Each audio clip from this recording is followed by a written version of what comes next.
The dry cargo ship Pavel Grabovsky, carrying 3,000 tons of corn, is sinking in the Sea of Azov. This was reported by the Baza Telegram channel. The ship was en route from Rostov-on-Don to Samsun of Turkey, but was unable to move further due to a hole. The dry cargo ship with corn began to sink in the Azov Sea. The ship received a hole near the port of Azov, the Telegram channel reports. The ship's crew decided not to send a distress signal, but only requested permission to enter the port of Azov to carry out repair work. However, entering the port will be possible after the water level in the sea rises, because the dry cargo ship may run aground due to its large draft. At the moment, the icebreakers, Captain Shudanov and Captain Demidov, have set out to help the ship. The dry cargo ship Pavel Grabovsky began to sink on the afternoon of February 16 near the port of Azov, having received a hole. The ship is flying the flag of Panama and belongs to the company 6ZA Sun Ltd, Shot Telegram channel reports.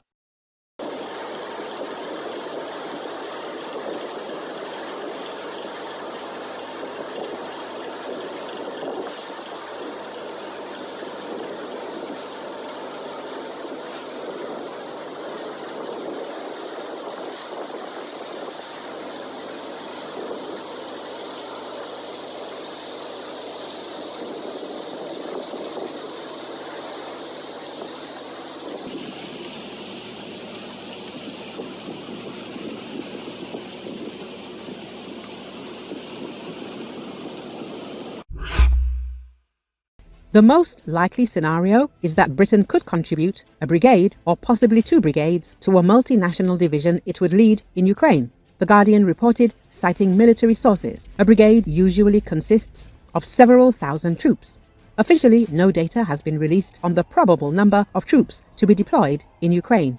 As journalists note, any contribution Britain can make is limited by the small size of its army, 71,347 troops at the last count in October. Britain has also committed to providing a brigade to defend Estonia in a crisis, and there could be further pressure across Europe if the US decides to withdraw some of its 100,000 troops in Europe.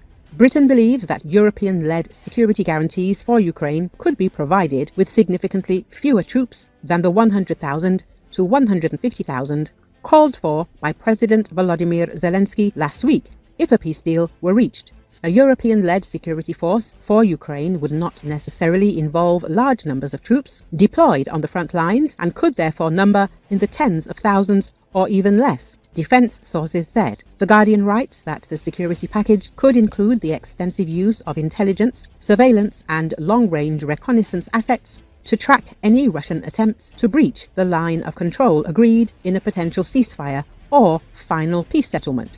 An alternative scenario discussed was that European troops would not be deployed in Ukraine at all, and security efforts would focus on long-term monitoring. While that would obviously be attractive to Russia, which said it would not accept any troops from NATO countries stationed in Ukraine, it would be unacceptable to Kiev, which fears renewed attacks from Moscow and wants to have as large a post-war security force as possible. Last week, Zelensky called for a deterrent force of 100,000 to 150,000 troops to be stationed in Ukraine, although such a number would be nearly impossible to achieve with any European troops. The Washington Post reported that the European force under discussion could number around 30,000.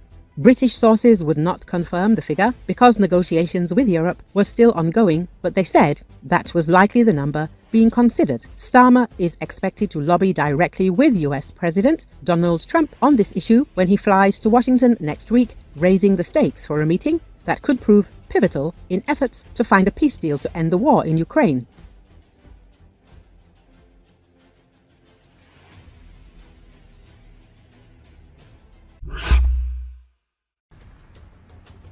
US Senate Armed Services Committee Chairman Roger Wicker stated bluntly that Putin cannot be trusted. Putin is a war criminal who belongs in prison, the Republican told CNN. Asked whether Putin wants peace, Wicker said the Kremlin will do anything to benefit itself. On the contrary, Putin has violated all existing norms of international law and his place is in prison, and it would be even better if he were executed. The senator added. Wicker also disagrees with Pete Hegseth's statement that Ukraine has no place in NATO. He considers this statement by the Pentagon chief to be erroneous, although he maintains normal business relations with Hegseth. The Republican also advocates for Ukraine to participate in negotiations with Russia and the US. Wicker does not yet understand why Washington has not yet invited the EU and Ukraine to negotiations, but admits that Trump may have some kind of plan. I think the best way to avoid a European war that would ultimately force us to intervene is to ensure that the rule of law that has been in place in Europe for 70 years is respected and protected. That's why we have NATO. That's why we have the European Union, Wicker said. On if he's concerned that Ukraine and Europe are not at the table yet in Russia-US talks, Wicker said, I don't know what the scheme is. There may very well be a method to all this, but said that ultimately Ukraine needs to be at the table to get a fair result. There are good guys and bad guys in this war, and the Russians are the bad guys, Wicker said. They invaded, contrary to almost every international law, and they should be defeated. And Ukraine is entitled to the promises that the world made to it. Wicker has been one of the Senate's chief advocates for Ukraine aid and pressed the Biden administration in its final days for a surge in US weapons for Kiev's forces. He wanted President Joe Biden to pull out the stops and lift restrictions preventing Ukraine from using donated weapons to strike inside Russian territory, and accused the former president of slow-walking deliveries. Ukrainian forces recently destroyed a rare Russian S-350 air defense system, marking at least the third confirmed loss of this costly weapon and raising questions about Russia's air defense capabilities and strategy. Defense Express reported the information. A video surfaced on social media showing the 15th Chorny Lys Artillery Reconnaissance Brigade striking a rare Russian S-350 air defense system. The footage suggests the event took place in the summer or early autumn of last year, as indicated by the greenery in the background. The attack was initially perceived as the first documented destruction of a Russian S-350, valued at approximately $135 million. However, it was not the first confirmed loss of this system. In December 2023, Ukraine's National Guard forces eliminated an S-350 launcher using an FPV drone, and in February 2024, another was lost when it detonated a mine, reportedly the first such incident globally. Thus, the recent footage marks at least the third confirmed S-350 loss in the ongoing war. According to the Military Balance 2024, the Russian military possessed only 6 S-350 launchers at the beginning of the previous year.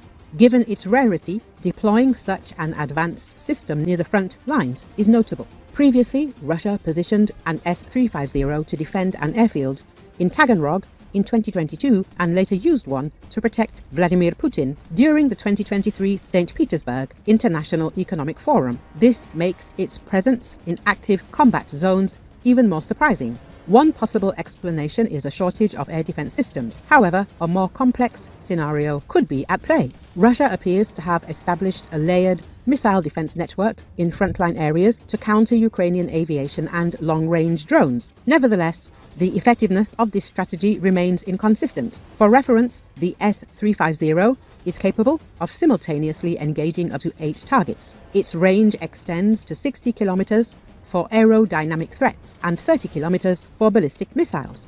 A full division consists of 12 launchers, each capable of carrying 12 surface-to-air missiles. The S-350 was created to replace older S-300PT-PS anti-aircraft systems.